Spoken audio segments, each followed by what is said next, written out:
welcome back to my channel, and if you are new, welcome. My name is Meg, and today I'm going to show you how to get this pink flirty fantasy.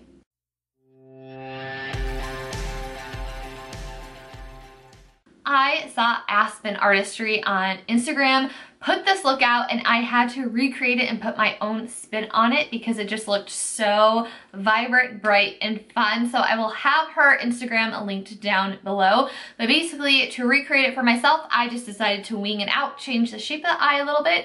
But I was just obsessed with the hot pink, and I love playing with color here on my channel. So if you are not subscribed already, be sure to do so you don't miss out on tutorials, reviews, decluttering videos, bachelor talks, which is probably already up by the time this video is up.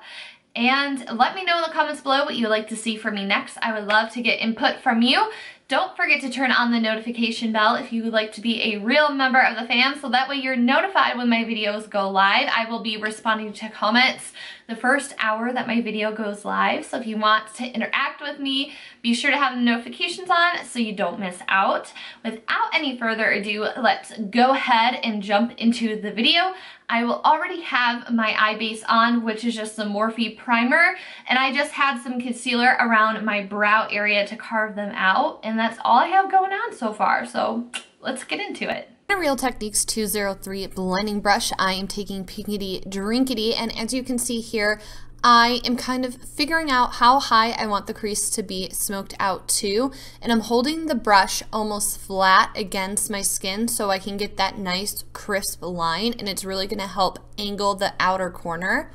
And then I'm just going to take whatever is left and build that into the inner corner, and then at the bottom I am just bringing that upwards so you get that nice flick and wing.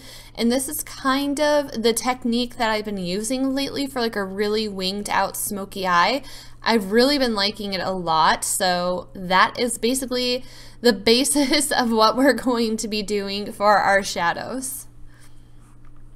And then here again, you can just get another example of me holding the brush almost flat, and then when I go to blend it, I have more of the bristles onto my skin instead of resting against my skin. On a Morphe M433, I'm taking that beautiful color Skip, and I'm just repeating the same process. Here you can see I went slightly lower than where I had Pinkity Drinkity, and I'm now starting to phase that out onto my actual eyelid. And then the same flicking technique, so when I'm flicking it up, I just take whatever is left on the brush and flick it upwards to get that super winged effect.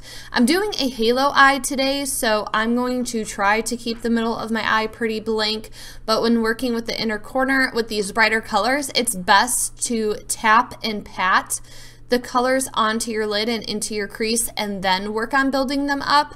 You probably have to build up a couple of layers depending how vibrant you want this to be. I think when I did this, I built it up to 2 to 3 layers of the hot pink before I was satisfied with the intensity of it.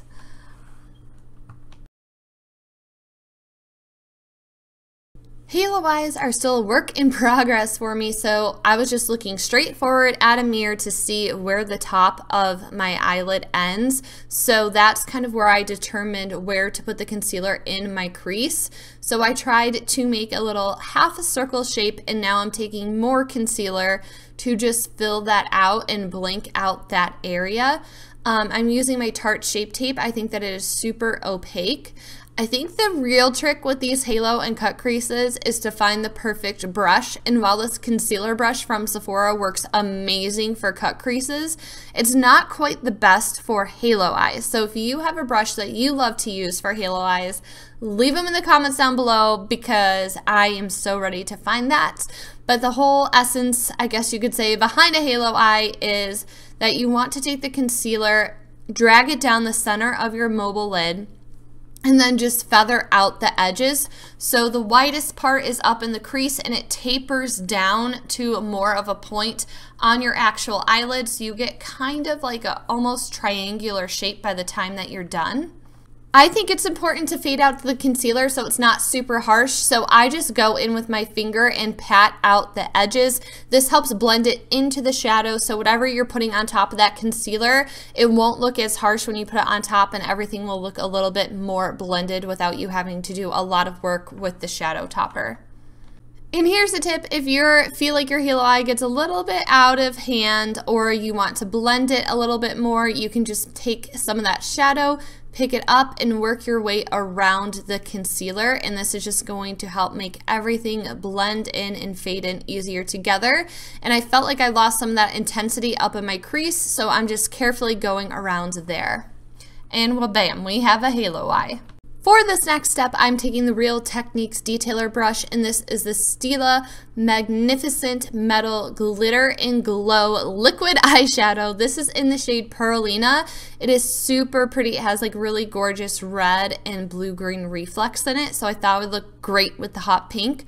This is super opaque if you use the applicator that it comes with, but I wanted it to be a little bit sheared out, so I'm just picking up a little product. Like, that was hardly anything, and you could see it was still a lot, and I'm just working it with the brush, and as you can see through me working it, how it is sheared out. So I still wanted a little bit of that light pink that we ended up with the concealer to shine through, and then I'm just going to work on finessing this so there aren't any harsh edges with this either.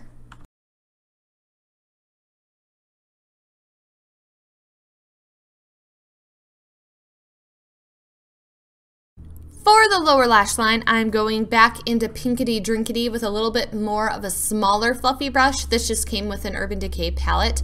This color didn't show up too much, but I just wanted to have that soft pink down there and blend it out pretty far so I could achieve a nice gradient on my lower lash line. Back in with Skip, I have this on a Morphe E36, and I'm sorry I'm covering this up. I try so hard to be conscious that I'm not doing it, but I get so focused and into the look. But basically, I'm just blending this on my lower lash line. So I didn't bring it down too far, just about the width of the brush. And I do like a pretty smoky lower lash line, so I do go a little above and beyond in that area. Another guide if you want to smoke out your lower lash line is to bring it out and smoke it out so it connects to your crease. The lower lash line definitely needed some depth and dimension, so for that I'm taking a Morphe M432 flat top brush, and I'm just stamping and wiggling this purple color escape as close to my lashes as possible, and then I'm also going to work on blending that out and bringing it down a little bit further with the E36. And here you can see the difference and how that just added an even more glam smoky factor to the eye look. Now I'm picking up Artistry, which is a shadow topper and is purple and sparkly and beautiful. It looked like this is what Aspen had in her inner corner, and I just thought it just added such a cool pop to the look and just makes our eye look that much more unique. I absolutely love this and need to remember this for future looks. Off camera, I just added a thin line of liquid liner and popped on my Ardell Wispies. They look a little bit weird here because I tried a new technique with applying my lashes. Raw Beauty Christy suggested to apply them first and then add mascara. To me, it just didn't blend well, so I think I'll stick to mascara, then lashes, then blending. That is going to wrap it up for today's video. I am just really obsessed with how beautiful and bright and pink this is. I feel like in the new year I needed a recharge of bright, colorful fun. I absolutely love this, and I rock this outside. I just spent the day at Dave & Buster's, wore this out, and I absolutely love it. So don't feel like this is just stuff that people do when they sit in their houses and they don't leave. Some of us actually wear this makeup out, and I encourage you to be bold, bright, and beautiful too. So let me know if you recreate any of my looks. Be sure to tag me on my social media. I'm MakeupByMegB everywhere, so be sure to check that out and follow me other places if you aren't already. Subscribe before you head out today, and if you're not caught up on my other videos, you can check them out right here. And I hope to see you in the next one. Thank you so much for watching. Bye, everyone.